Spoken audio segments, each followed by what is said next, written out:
మరి డబ్బులు బతుకుతుందో అది కదా నేను చేయి మాత్రమే లేదయ్యా. మాకు ఏదన్నా ఆయన చేయమని ఎవరి దగ్గరికి ఏం విధానం లేదయ్యా. మేము మా 70 సంవత్సరాలు బట్టి ఇక్కడే చాలా బాధ వండుకుంటా ఏదో బతుకుంటూ వస్తున్నామయ్యా. మాకు మాత్రం న్యాయం చేసేవాళ్ళు ఎవరు లేరయ్యా. కోర్టులలోకి వెళ్ళినాం, అన్నిట్లలోకి వెళ్ళినాం, చాలా భేడ ఇచ్చి ఏదో వ్యవహారం చేసుకున్నాం. చక్కగా మేము తిరుగుతున్నాం. తిరిగేదానికి మా నెత్తి మీద నొప్పులు పోసినట్టు పాలతోడు వచ్చి ప్రతి ఓడు వచ్చి మమ్మల్ని అన్యాయమైన విధానం చేస్తున్నారయ్యా. ఇది భగవంతుడు అందిపోతారయ్యా. మాకు ఏదని చెప్పడానికి ఎక్కడ నాయకులు ఊడి చెప్పట్లేదయ్యా.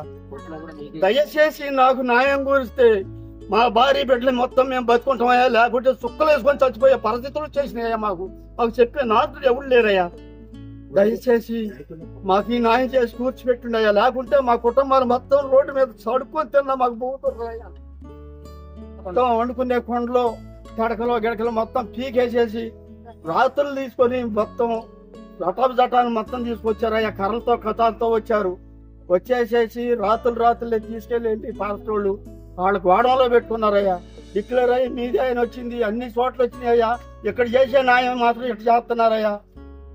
దయచేసి మమ్మల్ని కొంచెం నలుగురిలో మనుషుల్లాగా తిప్పేలాగా కొంచెం వ్యవహారం చేసి ఇంత మాత్రం ప్రభుత్వం ఏం చేస్తుందో నాకైతే లేదా. ప్రభుత్వం ఏ రకంగా చేస్తుంది మాకు చెప్తుంది. ఇప్పుడు మళ్ళీ మాకు అన్ని వచ్చేసే పాటు మళ్ళీ వాళ్ళకి కాగితాలు ఇచ్చేసి నానా ఎకారం చేసి బేపత్యం చేసేస్తున్నారయ్యా. దయచేసి మమ్మల్ని మాత్రం సమకూర్చి మమ్మల్ని మాకు మనుషుల్లాగా గమనించి మమ్మల్ని మా భూములలో పెట్టే విధానం చేస్తే మాత్రం దండం పెట్టుకుంటున్నాం. అందరికీ నమస్కారం అండి. ఇది మాది తగరం నాగి గారు పట్టాలండి అండి.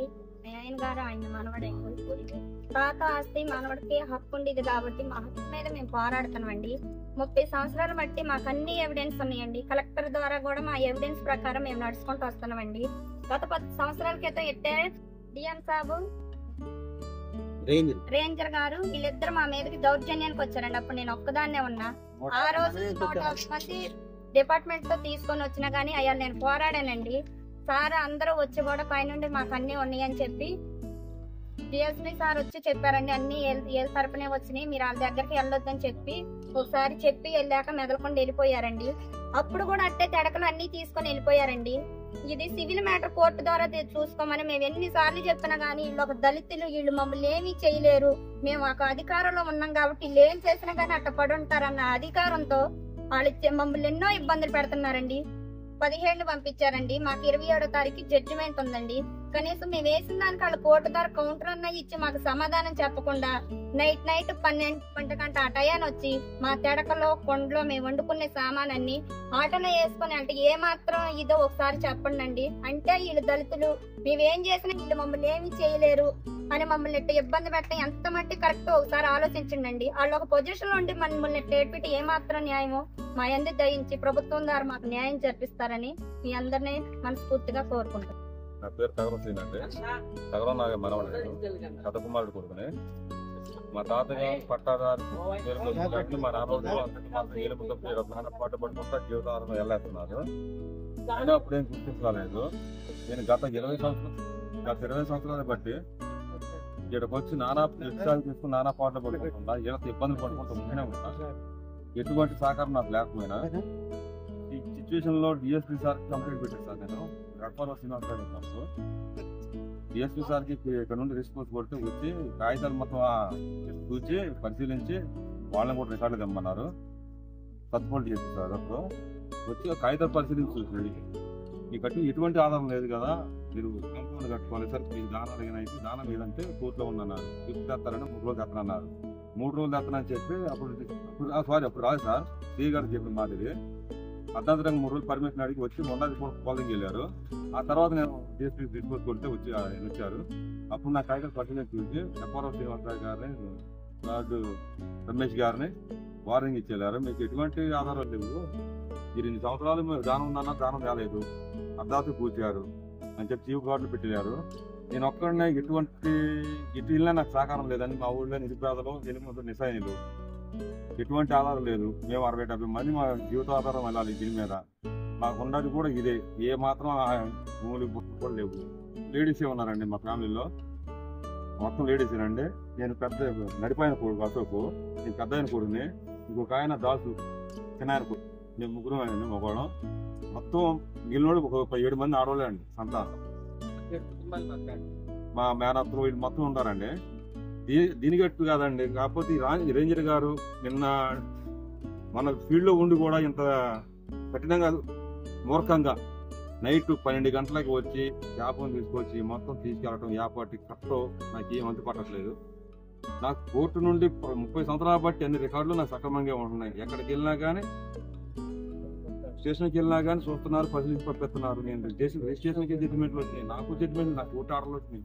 రీసెంట్గా వచ్చిన ఆర్డర్ కూడా కోర్టును కూడా తిరస్కరించి అసలు న్యాయబద్ధంగా కాకుండా ఒక రౌడీతనం చేసినట్టు చేస్తున్నారండి.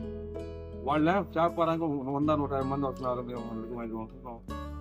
ఏం చేయాలి? మా సామాగ్రి బట్టలు కొండలు వండుకునే కొండలు మెస్సులు మొత్తం తడితో పాటు తీసుకెళ్ళిపోయారండి. అడిగితేనేమో పంపిస్తుంది అంటున్నారు. ఇది ఒకటి మళ్ళీ ఎవరో కాంప్లికేట్ నామే పెట్టి ఎంఆర్ఓ దగ్గర పర్మిషన్ తీసుకున్నారా, ఎందుకు వస్తున్నారో కూడా అర్థం కావట్లేదు. నాకు వచ్చిన ఆర్డర్ ప్రకారం అయినా లేదు. ఇది కోర్టు తిరస్కరించడం వల్ల నాకేమన్నా బాధ కలిగిద్దారని భయంతో నేను కూడా పట్టట్లేదు. మీరు సపోర్ట్ చేస్తారని మనసారా కోరుకుంటున్నాను. మేము మమ్మల్ని బాగా చూడని చూస్తున్నారండి. నేను డిఎఫ్ రేంజర్ వేస్తుంటూ చూస్తానని చెప్పి 14 పెరుగుతున్నారండి. ఇది మొన్న 17వ తారీఖు వచ్చిన హైదరాబాద్ అండి. 27వ తారీఖు వాయిదా ఉంది సార్. ఈ తరుణంలో వాళ్ళు ఈ రకంగా మమ్మల్ని ఇబ్బంది పడుతుంది. అప్పటికి కష్టం సార్.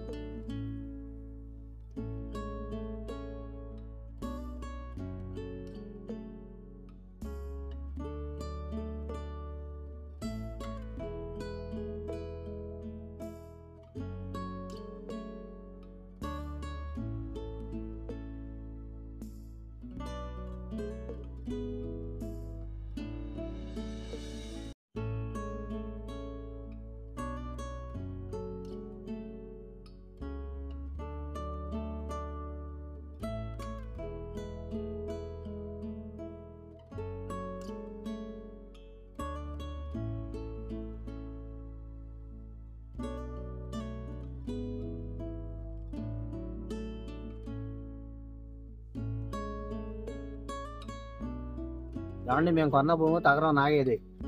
ఆయనే మాకు వాళ్ళ వారసులు మాకు అమ్మారు, మేము వేసుకుని ఉంటున్నాం. మాది కూడా పడగొట్టాలని ఫారెస్ట్ వాళ్ళు అంటున్నారు.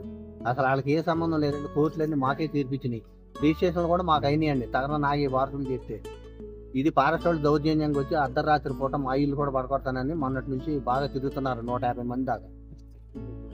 మా కుటుంబంతో మేము కూడా చాలా బాధలు పడుతున్నామండి. వాళ్ళు వారసులే మాకు రిజిస్ట్రేషన్ చేశారు. ప్రతి కోర్టులో కూడా ఈ తగరం నాగేదే రికార్డ్ అని మాకు ఇచ్చారండి. ఉషారాణి కలెక్టర్ గారు కూడా మాకు భూమి అప్పచెప్పారండి. మధ్యలో అప్పుడు ఏమీ చేయలేక ఇప్పుడు వచ్చి ఫారెస్ట్ వాళ్ళు ఎటు వచ్చినట్టు మాట్లాడుతున్నారండి. ఉషారాణి కలెక్టర్ గారు కూడా మాకు భూమి అప్పచెప్పారండి. దగ్గరుండి నా చెడ్డి వేయించారండి. 1167 సర్వే నెంబరు. పట్టేదారు వచ్చేసి తగరం నాగయ్య. వాళ్ళ వారసులు ఉన్నారు ఇప్పుడు ప్రెజెంట్. వీళ్ళకి వచ్చేసి రికార్డు పూర్వంగా 70 సంవత్సరాల నుంచి రికార్డు ఉంది.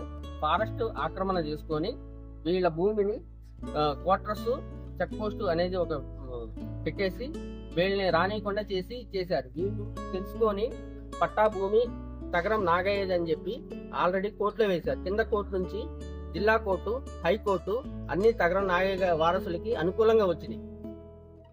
అనుకూలంగా వస్తే ఫారెస్ట్ వాళ్ళు వచ్చి నైట్ వచ్చి 150 మంది దౌర్జన్యం చేసి వీళ్ళ ఉన్న బట్టలు, కొండలు, వీళ్ళ వస్తువులు మొత్తం లాక్కెళ్ళిపోయి వ్యాన్లో లాక్కెళ్ళిపోయి దౌర్జన్యం చేసి వీళ్ళు కిరాతకంగా కొట్టి వీళ్ళకి ఏ ఆధారాలు లేవని చెప్పి ఇచ్చేస్తే వీళ్ళు ఎంతవరకు వెళ్ళినా ఏది చేసినా సరే ప్రతిదీ కూడా న్యాయం కలుగుతుంటే వాళ్ళు దౌర్జన్యం చేసి వీళ్ళ మీద దాడి చేస్తున్నారు. దీన్ని తగు న్యాయం చేయాలని కోరుకుంటూ ప్రార్థన చేస్తాను.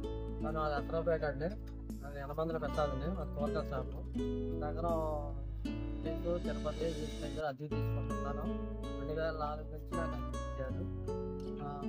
2 సంవత్సరాలు 2 సంవత్సరాలు అద్దె పెంచుతున్నాను, పెరుగుతున్నాను. 2004 నుంచి నేను ఉన్నాను. అది కొరక షాప్ అని. కొరక షాప్ అని వెనకాల టైర్లు, సంచులు మొత్తం సామాన్లు మొత్తం ఫారెస్ట్ వాళ్ళు పట్టుకు వెళ్ళిపోయారండి. మొత్తం 150 మంది వచ్చి మొత్తం ఏమీ లేకుండా మమ్మల్ని కూడా గాలి తీసేయమన్నారు. ఫారెస్ట్ వాళ్ళు మొత్తం టైర్లు, నీళ్ళు బట్టలు లాంటి ఏమని అంటున్నారు. నైట్ వచ్చి మొత్తం ఇబ్బంది పెట్టి మమ్మల్ని బాగా ఇబ్బంది పెట్టేసి చికాకు చేసేసి మీరు ఉండకూడదు, మీరు ఖాళీ చేసేయాలని డైలీ వీళ్ళు మొత్తం నైట్ పట్టుకెళ్ళిపోయారండి. 150 మంది ఫారెస్ట్ వాళ్ళు వచ్చారండి. రేంజర్ గారు కూడా ఉన్నారు అందులో. నా చికెన్ షాపు 8 సంవత్సరాల నుంచి ఇక్కడే ఉంటున్నాను. వాళ్ళు లీజ్కి ఇస్తున్నారు, నేను మళ్ళీ అగ్రిమెంట్ రాపించుకొని వాళ్ళకే అద్దె కడుతున్నారు. వాళ్ళు కూడా షాప్ వెనకాలే ఉంటారు, నివాసం ఇక్కడే ఉంటున్నారు. ఏం పేరు ఎవరు? తగరం యేసు, తగరం సీను, తగరం తిరుపతయ్య, తగరం అండి. మెస్సులు, దొంగలు మొత్తం దౌర్జన్యం చేసి తీసుకెళ్లారు. నేను రెంట్కుండేదండి, పక్కనే పెట్టుకుంటా అని చెప్పి అంటే నా మాట వినకుండా దుర్భాషలు ఆడి మొత్తం తీసుకొని వెళ్ళారు. ఎలాగైనా సరే ఇప్పించాలని కోరుకుంటున్నాను. నాకు అక్కడ అదే నాకు బతుకుతుంది. అవి నేను కొనుక్కోవాలన్నా దగ్గర 70-80 వేలు అయింది. రోజువారీ చేసుకుంటే ఇక్కడ నాకు 600-700 వస్తాయి. గత 8 సంవత్సరాల నుంచి చేస్తున్నా, ఇప్పుడు దాకా ఎప్పుడు లేదండి ఇలా. ఇంత దౌర్జన్యం చేసి మొత్తం తీసుకొని ఏంటని అడిగితే ఎవరు అక్కడ చెప్పడానికి లేరు. వెళ్ళి సార్ని గారు వాళ్ళని గారు సార్ దగ్గరికి వెళ్తే సార్ లేరు, ఎక్కడికో బయటికి వెళ్ళారు. రేంజర్ గారిని అడిగితే రేంజర్ గారు నువ్వెందుకు వచ్చావు, మీ స్థలంగాల్లో వాళ్ళని రమ్మని, వాళ్ళు వచ్చి తీసుకెళ్తారని చెప్పి దౌర్జన్యంగా ఎలా పడితే అలా మాట్లాడటం. అసలు వాళ్ళు ఒక హోదాలో ఉన్నారన్న ఒక జాస కూడా లేకుండా ఇష్టాచారంగా మాట్లాడటం. వచ్చినవాడు పర్సన్ ఎవరైనా సరే మనిషే కదా, మనిషికి ఇచ్చే విలువ కూడా ఇవ్వట్లేదు. మరి అంత గలీజ్గా మాట్లాడటం కూడా కరెక్ట్ కాదు. మాకు నైతిక విలువలు ఉంటాయి. మేము ఎలాగో బతకాలనే రోడ్డు ఎక్కాం, ఆ బతకడం కూడా బతకనివ్వట్లేదు. ఎందుకంటే ఇంతలా మేము కూడా అడిగేది ఎందుకంటే ఇప్పుడు దాకా లేదు, చిన్న పిల్లలతో ఉంటున్నారు వాళ్ళు. ఆ సామాను అవన్నీ తీసుకెళ్తుంటే ఆ పిల్లలు ఏడుతున్నా సరే వాళ్ళు కనికరించలేదంటే ఇంకా మరి వాళ్ళు ఏం జాబులు చేస్తున్నారో తెలియట్లేదు సార్. కొంచెం ఎవరైనా సరే దీని గురించి కొంచెం సీరియస్ తీసుకొని మా సామాను మాకు ఇప్పించి కొంచెం మాట్లాడతారని కోరుకుంటున్నాను. వాళ్ళకే సపోర్ట్ లేదు. డబ్బని ఎంతని ఖర్చు పెడతారు, వాళ్ళకి వచ్చేదే అంతంత మాత్రం. మేము ఇచ్చే అద్దెలు కూడా అంతంత మాత్రం, 5,000 4,000 అలా ఇచ్చుకుంటూ వెళ్తున్నా. వాళ్ళు మమ్మల్ని చూసి చూడకుండా పట్టించుకుంటున్నారు, అలా అయిపోతుంది. ప్రతిదానికి మేము చెప్పుకుంటూ వెళ్తున్నా సరే వాళ్ళు మమ్మల్ని లెక్క చేయట్లేదు. కొంచెం మీరు దయించి వాళ్ళకి మాకు కూడా న్యాయం చేస్తారని కోరుకుంటున్నాం. మా సామాన్ మాకు ఇప్పిస్తే చాలు.